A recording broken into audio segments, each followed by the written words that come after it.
Bonjour à tous, ravi de vous retrouver dans Smart Job, votre rendez-vous emploi RH, management, débat, analyse, expertise et vos rubriques habituelles évidemment. Bien dans son job pour parler aujourd'hui des aidants, qui est une double journée, pour ne pas dire une double carrière pour les femmes en majorité, mais aussi les hommes qui accompagnent un proche, un père ou un enfant. On va en parler dans quelques instants avec Alexis Gache, il est responsable commercial Europe du Sud chez Atlassian et ils ont fait une étude passionnante justement sur ces aidants et sur les freins justement au développement d'une carrière. Le cercle RH, vous vous souvenez peut-être de vos stages de troisième, parfois une galère d'ailleurs à trouver. On va parler de l'insertion professionnelle des jeunes à travers ce levier des stages qui est parfois le parcours du combattant. On va en parler avec Samira Chekar Lefrançois, responsable stratégie recrutement chez SPI Batignolles. On sera avec Mathilde Boulet, elle est déléguée générale du collectif L'Ascenseur justement qui promeut l'accompagnement de ces jeunes des quartiers prioritaires et Caroline de Senneville sera avec moi, elle m'accompagnera. Journaliste, décideur, RH, vous connaissez notre formule. Voilà le programme, tout de suite, c'est bien dans son job.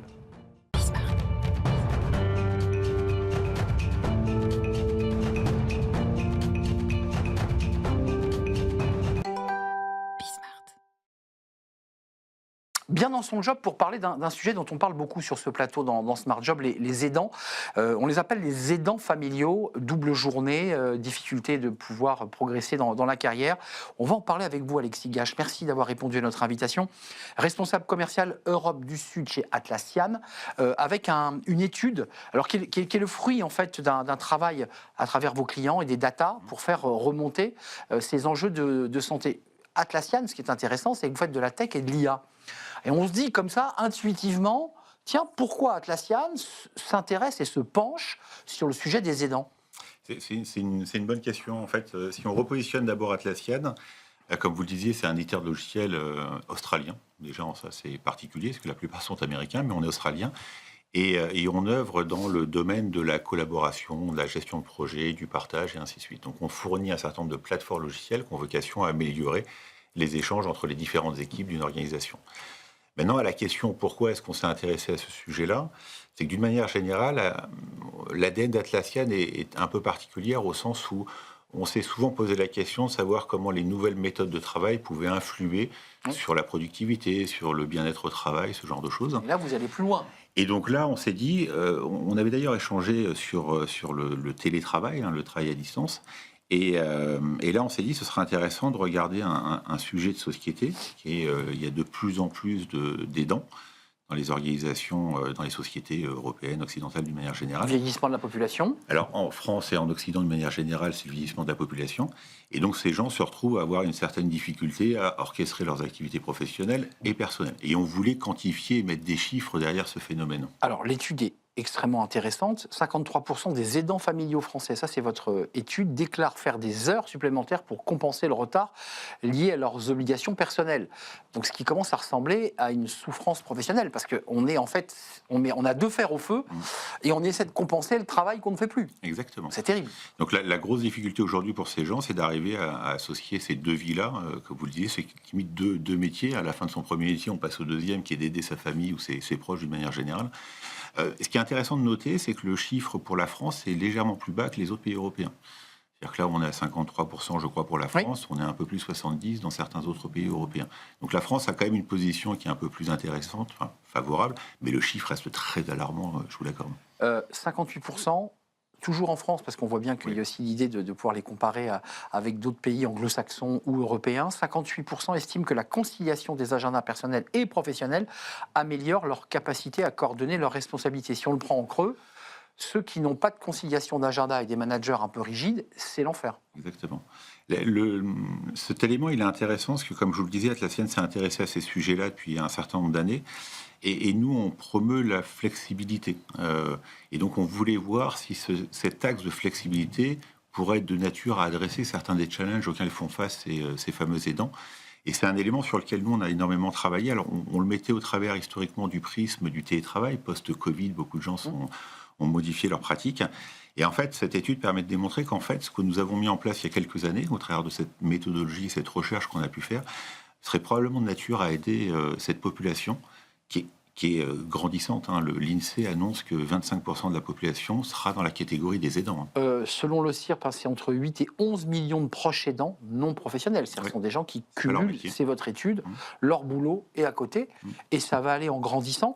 Vous, chez Atlassian, à travers peut-être ce modèle un peu anglo-saxon que vous portez à travers la structure australienne, est-ce que vous êtes précurseur? Est-ce que vous aussi, vous êtes posé le sujet très concrètement dans votre entreprise? Alors nous, on s'est posé le sujet, précurseur, je ne saurais pas dire. En tout cas, on a posé le sujet. On pense que c'est un sujet économique, sociétal, mais pas que. Il est aussi organisationnel, donc professionnel. Donc la question qu'on se posait, c'est de voir comment on peut intégrer ça dans les pratiques de collaboration et de travail des différentes personnes de l'entreprise. Donc la conciliation des agendas. Exactement. Et l'un des éléments, mais je dirais que c'est limite un point de détail, la consolidation des agendas, le fait de partager infos privées et professionnelles. Je pense que d'une manière générale, ça peut amener à remettre en cause la façon dont on travaille. L'un des points d'amélioration court terme pourrait être de dire je vais rendre visible mon agenda personnel et professionnel et tenter de mieux les faire coïncider. Mais plus globalement, ça veut dire, à mon sens, que le travail doit muter et doit évoluer. Et ça, c'est un des points sur lesquels nous, on a une équipe de recherche. Donc on a publié un certain nombre d'informations là-dessus. Et on pense en effet qu'il faut revoir un certain nombre de choses. Mais juste avant de nous quitter, très concrètement, ça veut dire quoi? Ça veut dire qu'on aménage l'emploi du temps? Ça veut dire qu'on laisse la personne partir librement? Elle ne doit pas justifier. Comment on fait concrètement? Alors, nous, sur les éléments assez concrets, il y a le partage de l'agenda auquel vous faisiez référence, mais il y a d'autres éléments. On pense qu'il faut mieux définir les priorités et les objectifs de chacun. Il faut essayer d'avoir plus de travail qu'on appelle asynchrone. Autonomie et asynchrone. Exactement. Il y a une maladie qui est, pour le coup, très franco-française, qui est le volume de réunions qu'on peut avoir et le nombre d'individus à chaque réunion. On a un mode de fonctionnement chez Atlassian qui consiste à dire, avant de faire une réunion, je vais commencer par rédiger un document, dans nos outils collaboratifs évidemment, donc dans Confluence. Pour éviter de faire 3 heures dans la réunion. Exactement. Je réduis les réunions à leur plus simple expression. Ça peut être 15 minutes, parce que j'ai 2-3 points à valider. Ça peut être une demi-heure max. On fait rarement des réunions. Parce qu'il y a un ordre du jour, parce qu'on essaie On essaye de bien préparer en amont, histoire qu'on ait beaucoup moins d'interactions synchrones et donc plus de flexibilité pour adapter son agenda. Sujet important, observatoire et études passionnantes à découvrir sur le site d'Atlassian. Et on l'a vu, il y a un vrai travail de scientifique autour de ce sujet des aidants, qui est le grand sujet.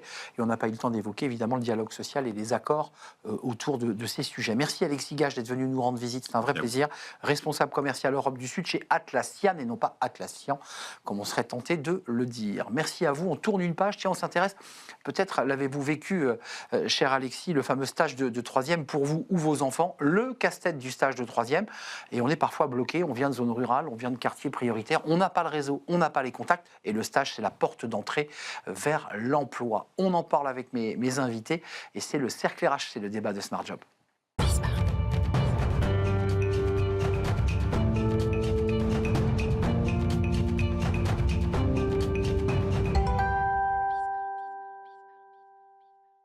Le débat de Smart Job, le cercle RH, pour parler d'un sujet alors qu'on a presque ou tous vécu, parce que ça dépend des générations. Moi, je fais partie des seniors, entre guillemets, mais le stage de troisième, c'est-à-dire l'accès au premier pas dans l'entreprise, c'est parfois une galère pour ces jeunes.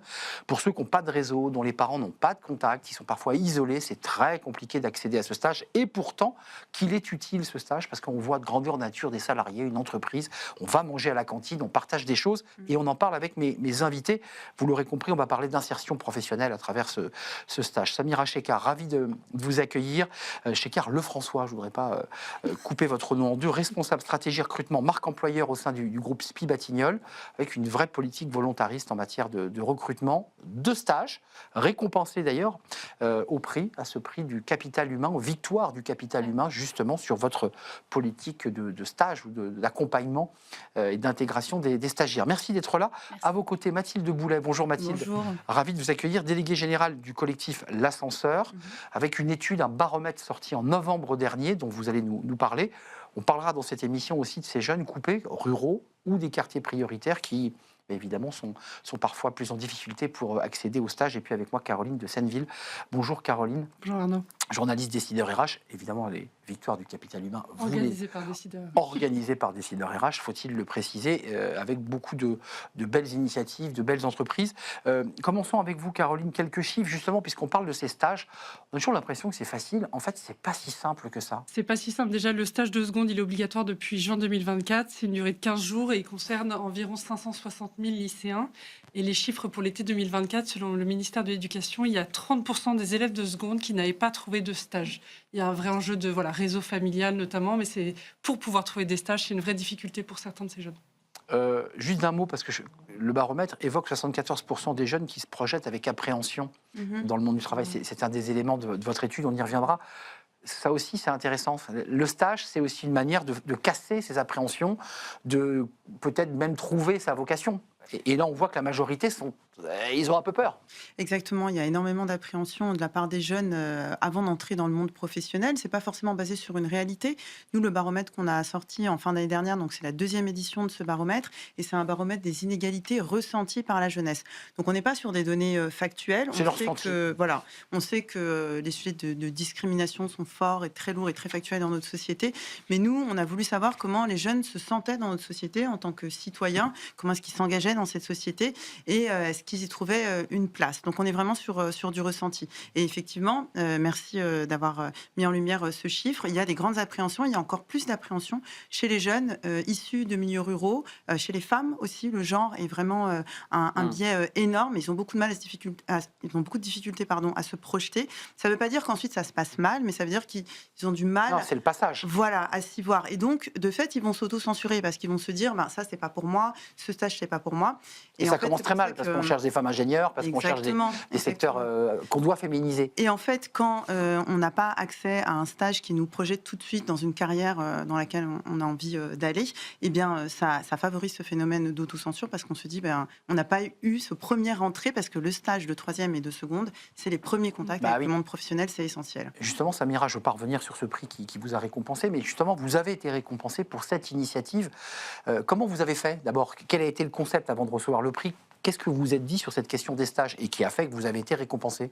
Alors, on a véritablement saisi l'opportunité que proposait le gouvernement en termes de dispositif un élève, un stage, donc pour les stagiaires de seconde, en se disant on va saisir cette opportunité pour à la fois mettre en visibilité et valoriser les métiers du groupe Subatignolles, donc groupe indépendant du BTP, et puis également aussi de répondre à ces problématiques que rencontrent ces jeunes aujourd'hui, d'avoir des difficultés à trouver un stage.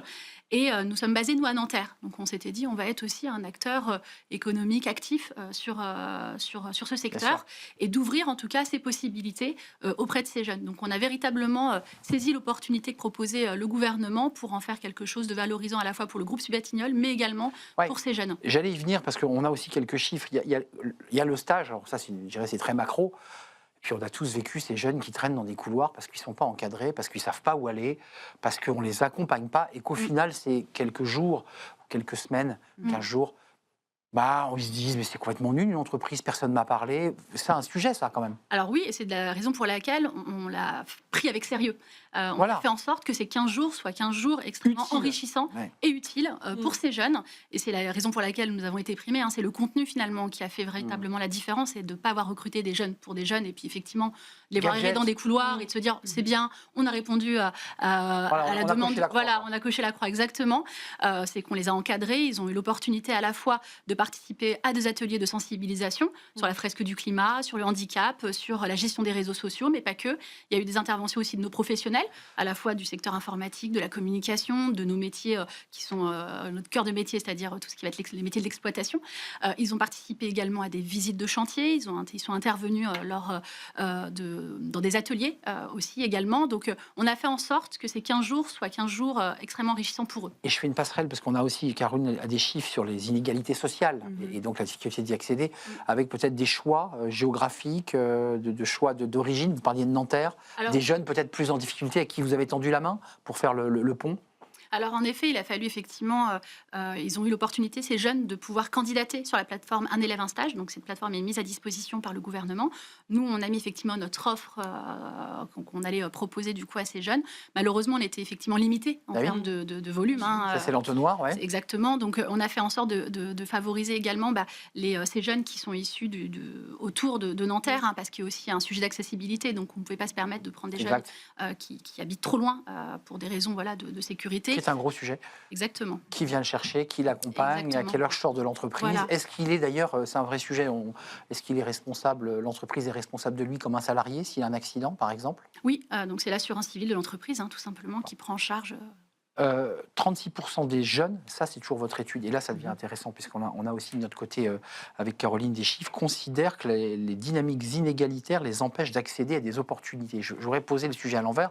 Est-ce que favoriser ces stages, des vrais stages utiles, est justement là aussi une manière de faire tomber ce mur de l'inégalité? Oui, complètement. En fait, ce chiffre est un chiffre éloquent et encore une fois, il se creuse encore plus dès qu'on va sur des profils QPV, zone rurale, donc encore plus éloignés des zones d'activité, de décision et des entreprises. Et en fait, grâce au stage, on arrive vraiment à dire à ces jeunes qu'ils ont aussi leur place à cet endroit. C'est exactement ce qu'a fait, par exemple, l'association Viens voir mon taf, qui est une association qui est dédiée à l'accompagnement des jeunes pour leur premier stage, le stage de troisième et ensuite sur le stage l'ascenseur, de c'est un seconde. collectif, on est d'accord. Exactement. On ne l'a pas dit, mais il y a plein de belles associations à l'intérieur de l'ascenseur. Exactement, et c'est pour ça que j'en profite pour en citer certaines spécifiquement sur cette thématique-là. Mais c'est des assos qui travaillent sur des sujets d'orientation, parce que ça commence déjà à cet endroit-là, sur des sujets d'insertion professionnelle, d'entrepreneuriat, d'éducation, accès à la culture, au sport et engagement citoyen des jeunes. C'est vraiment un accompagnement qui peut être global de la part de plusieurs assos. Mais pour revenir sur Viens voir mon taf, c'est une association qui justement permet d'avoir des stages, comme vous l'évoquiez à l'instant, qui soient des stages complets, utiles, avec des rencontres qui soient variées. Parce qu'en fait, il y a beaucoup de jeunes qui ne savent pas déjà que dans les entreprises, il y a plein de métiers. Et ça, leur montrer déjà la diversité des métiers. Quand on va dans le BTP, on connaît le métier de ses parents en général. Exactement. Et ça peut être assez limité, hélas. Et en fait, l'idée, c'est que justement, le stage ne soit pas fait dans la petite boutique d'en bas, parce que nos parents, ils n'ont pas de réseau. Et l'idée de Viens voir mon taf, c'est de trouver des stages pour les jeunes qui n'ont pas de réseau. Exactement. Caroline, sur ces sujets-là, vous avez des chiffres. Mais il y a une étude de l'Institut national de la jeunesse et de l'éducation populaire qui date de 2018, mais je crains que les chiffres soient encore d'actualité, qui montre que dans le département des Yvelines, seuls 43% des élèves d'établissements REP font le stage de leur choix, contre 69% dans les établissements hors REP. Donc il y a un vrai sujet de pouvoir choisir le stage qu'on souhaite. Il y a un sujet de marque employeur, là je me tourne vers vous, il y a un sujet d'intégration sociale, de donner de la visibilité, mais chez vous, il y a quelque chose comme de l'investissement sur le long terme. Vous dites, après tout, ils vont avoir découvert Spi Batignolles, ils vont en être des ambassadeurs, et un jour, ils reviendront peut-être pousser la porte de l'entreprise. Vous avez tout compris, Arnaud, c'est exactement ça. L'enjeu pour nous, c'était effectivement de semer un peu la graine. C'est ce qu'on peut dire, c'est de semer la graine, de leur permettre de découvrir la pluralité des métiers que propose le groupe Spi Batignolles. Et ce qui a été aussi très intéressant, c'est le rôle de prescripteurs des parents derrière, qui nous ont remerciés énormément de l'accueil qu'on a pu faire auprès de leurs enfants, et de se dire, OK, le groupe Spi Batignolles, c'est ses métiers, mon enfant a pu y réaliser son stage de seconde, et de pouvoir en parler à d'autres parents. En fait, on était vraiment dans une sorte de cercle vertueux qui s'est mis en place au travers de ce dispositif. Des parents aussi. Et exactement, qui fonctionne, en plus de celui des élèves qu'on a pu accueillir. Et je m'autorise, parce qu'il y a beaucoup de jeunes qui nous regardent peut-être, beaucoup de parents pour le moins, on cherche dans la com, on cherche dans l'IA, on cherche à la télé. Spi Batignolles, le BTP, et c'est ça qui est intéressant, c'est que vous transformez aussi l'image d'une entreprise du BTP. Oui, bien sûr, le BTP est perçu comme une entreprise un peu vieillissante, avec un déficit aussi d'attractivité sur ses métiers, parce qu'il y a de la pénibilité derrière. C'est pas que ça aussi, le BTP. Il y a plein de métiers. Il y a plein de métiers, il y a de l'innovation, beaucoup d'innovation. Il y a aussi un enjeu auquel doit répondre le secteur du BTP, et que fait très bien le groupe Spi Batignolles, c'est les enjeux environnementaux, décarboner aussi nos chantiers. Ça a beaucoup de sens, en tout cas pour nos jeunes et pour demain. C'est pas effectivement qu'être sur un chantier. Aujourd'hui, on fait en sorte de modifier ses conditions de travail pour être beaucoup plus attractif auprès de ces jeunes. C'est vrai, pardon, je veux juste ajouter un mot là-dessus. Il y a énormément de métiers qui n'existent pas aujourd'hui et qui existeront demain. Et justement, pouvoir commencer à sensibiliser les jeunes sur les sujets d'intelligence artificielle, de transition écologique, et les amener surtout sur des métiers qui recrutent. Ça, c'est essentiel, parce que on peut aussi, on a beaucoup de jeunes qui s'imaginent certaines carrières professionnelles, mais on peut tout de suite aussi les confronter aux besoins du travail, au marché du travail. Ça ne veut pas dire qu'ils ne feront pas ce ce qu'ils ont envie de faire. Nous, l'idée, c'est vraiment que les jeunes puissent réaliser leurs ambitions et qu'ils soient vraiment tous épanouis. Mais ça leur permet d'avoir une vraie réalité du travail et surtout du champ des possibles en entreprise. Mais peut-être juste un point pour ajouter sur ce que vous disiez tout à l'heure, plutôt sur un impact aussi systémique que peut avoir le stage finalement, parce que le fait de ne pas avoir le bon stage, de ne pas avoir le bon bonne première entrée dans le monde professionnel, c'est ensuite des choix d'orientation qui ne sont pas forcément ceux qu'on aurait voulu faire. Et c'est une frustration. La frustration, ça crée quoi? Ça crée du ressentiment. Et aujourd'hui, on est dans une société qui est fracturée, on le sait. Nous, le collectif de l'ascenseur, notre idée, c'est plutôt de fédérer. Ascenseur qui marche, on ne l'a pas dit. Hein. Il n'est pas en panne au rez-de-chaussée, votre ascenseur. Non, mais c'est important de le préciser. Hélas, l'ascenseur social ne va pas en s'améliorant dans la période actuelle. Mais en tout cas, créer du lien entre les entreprises, entre les associations, entre les jeunes, c'est essentiel pour nous, pour justement, c'est vraiment pour nous un projet, une ambition de société. Ça nous dépasse, en fait. C'est pour ça que je dis que ça a un véritable impact. Quand même, vous évoquez, Mathilde, dans l'étude faite par l'ascenseur, on parle de ce collectif, de jeunes qui ont dû gommer leur nom de famille, leurs origines étrangères, pour essayer et autres, pour réussir à passer. Enfin, je veux 30%. 30%. Enfin, je veux dire, ça dit quelque chose. 44%. Et on n'est pas que sur le nom de famille. On va enlever sa photo, on va enlever son lieu d'habitation. Le lieu d'habitation, bien sûr. On va enlever son lieu d'études. Donc, en fait, les marqueurs de discrimination sont très variables et ils en ont conscience. Et ça, c'est aussi ce qui crée de l'appréhension. Et ce qui crée le ressenti de discrimination. Parce qu'on Exactement. dit, avec ça, j'ai aucune chance. Et après, il y a des réalités. Il y a la DILCRA qui va sortir une étude prochainement qui va faire du testing sur l'entrée en emploi. Et il y a des réalités qui ont déjà été démontrées, qui vont être démontrées de nouveau là-dessus. Et c'est important de le faire parce que le ressentiment, il ne vient pas de nulle part non plus. Il y avait un papier dans Le Monde, vous avez vu, Caroline, les stages de seconde risquent de renforcer des inégalités sociales, qui expliquait ce qu'on évoque depuis le début de ce débat. Pour ceux qui font mal le job ou qui ne sont pas ouverts, en fait, ils cherchent, ils galèrent, ils appellent des dizaines d'entreprises et ils ne sont pas pris. Ressentiment, agacement, et parents qui eux-mêmes se sentent relégués. Samira. Oui, tout à fait. Et c'est la raison pour laquelle, effectivement, nous, on veut aller contre ça. De se dire qu'aujourd'hui, le stagiaire de seconde est ouvert à tous et pas qu'aux enfants des salariés de l'entreprise. C'est souvent le cas. Parce que c'est souvent le cas, bien sûr, et c'est important de le dire. Et c'est la raison pour laquelle notre démarche a été extrêmement très ouverte pour répondre à la fois aux besoins de certains de nos collaborateurs qui cherchaient en effet des stages pour leurs enfants, mais pas que. L'enjeu pour nous, c'était de l'ouvrir au maximum. Caroline, vous vouliez rajouter quelque chose? Oui, peut-être sur la fracture sociale. Il y a une enquête nationale qui a été menée par France Travail et Diversidays en avril dernier. 57% des Français ne croient plus en l'égalité des chances au-delà des jeunes. Donc l'ascenseur est un peu en panne. On est d'accord, l'ascenseur, ça me fait penser à un livre qui est sorti il y a une quinzaine d'années. L'ascenseur est en panne, prenez l'escalier. D'ailleurs, l'auteur était venu régulièrement sur ce plateau. On fait comment pour le remettre en marche, l'ascenseur? Qu'est-ce qu'on fait? C'est CV anonyme? Si on insiste pour que les stages aient du vrai contenu, un accueil humain, une écoute, on prend en compte ce jeune issu du monde rural ou des quartiers prioritaires?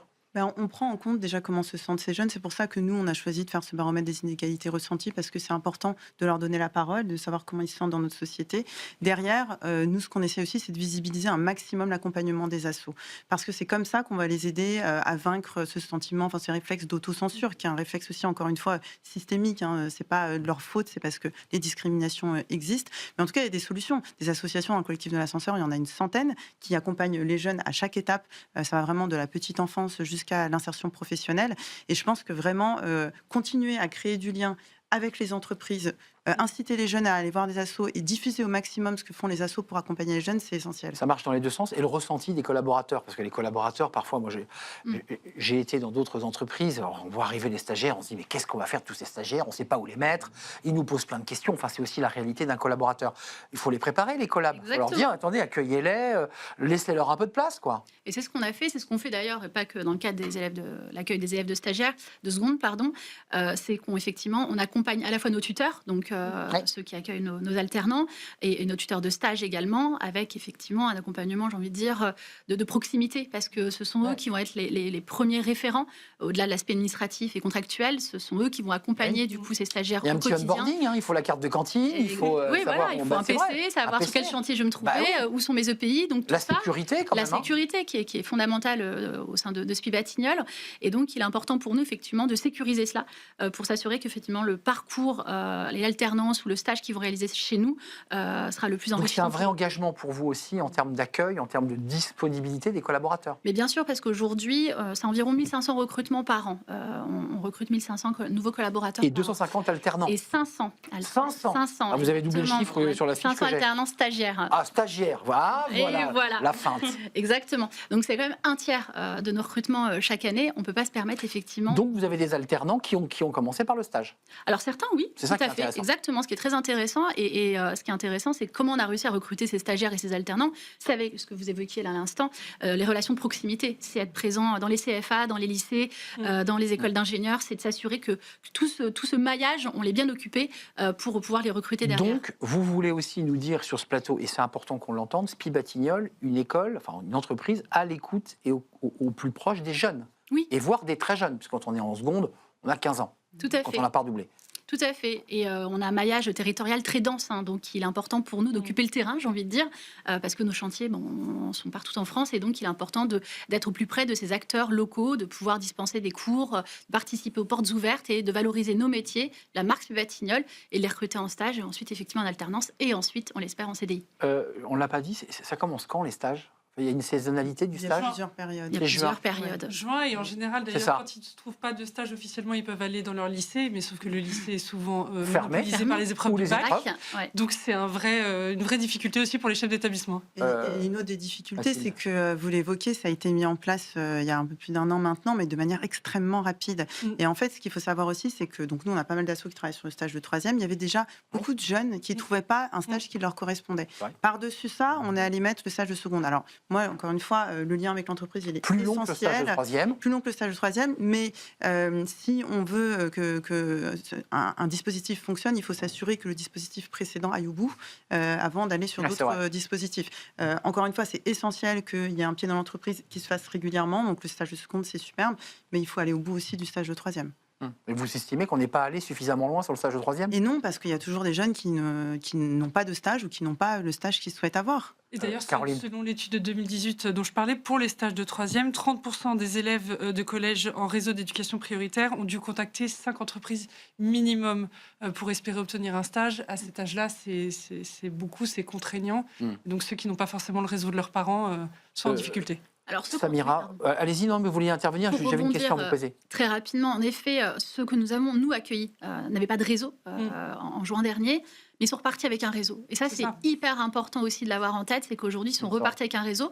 J'évoquais tout à l'heure un atelier et de la confiance, bien sûr. Puis une ligne sur le CV, parce que souvent, les pauvres démarrent pas grand-chose, c'est la première ligne. Et j'évoquais tout à l'heure un atelier réseaux sociaux, c'était l'atelier plutôt réseau. Garder ce réseau, en fait, qui va être primordial pour vous, qui va vous servir dans la continuité de votre recherche de stage ou d'alternance ou d'emploi plus tard. Il nous reste une poignée de secondes. Allez sur le site de l'ascenseur, j'y suis allé, il y a vraiment beaucoup d'associations qui peuvent peut-être correspondre à ce que vous recherchez en tant que DRH, c'est important. Ce n'est pas qu'une seule structure. Et puis, avant de nous quitter, le site est ouvert sur SPI, on peut postuler. Le groupe SPI Batignolles. J'ai un fils qui est en seconde, il peut venir chez... C'est ouvert ? Il y a encore de la place ? L'offre n'est pas encore disponible parce que ça sera en juin prochain. Mais donc pas tout de suite ? Pas tout de suite, mais en tout cas, on a plus de 300 offres à pourvoir, donc ne pas hésiter à se rendre sur le site du groupe SPI Batignolles. Pour faire un stage, c'est ouvert ou pas ? Alors, ça sera ouvert là d'ici quelques semaines pour les stages de fin d'études de nos ingénieurs. Donc, d'ingénieurs. Et les petits stagiaires de seconde ? Alors, ça sera toujours en juin. Alors, mais c'est ouvert. D'accord, mais c'est ouvert quand ? Alors, c'est 2 mois avant. C'est la plateforme Un élève, un stage. Un élève, un stage. Exactement. C'est ça que je voulais. Sur ce site. Donc, on va pas chez candidater. Un élève, un stage. Et dans les assos, on accueille aussi des stagiaires. Nous aussi, on a des stagiaires de 3e, de seconde. On n'y pense jamais. Exactement. L'économie sociale et solidaire, c'est énormément d'emplois en France. Donc, si les jeunes souhaitent se tourner vers cette carrière, on les accueille avec plaisir. Bien utile, les stagiaires dans l'économie sociale et solidaire. Voilà, c'est un beau secteur. Merci à vous, mesdames. Merci à vous, Caroline de Senneville, décideur RH. Merci, Mathilde Boulet, déléguée générale collectif L'Ascenseur. Et merci à vous, Samira Chekar-Lefrançois, pour votre engagement. Puis le sourire que vous aviez quand vous parliez de ces jeunes de seconde, c'était génial. Merci à toute l'équipe. Merci à Nicolas Juchat, évidemment. Merci à Paul au son aujourd'hui. Et merci à Mani à la réalisation. Merci à vous pour votre fidélité. À bientôt. Bye bye.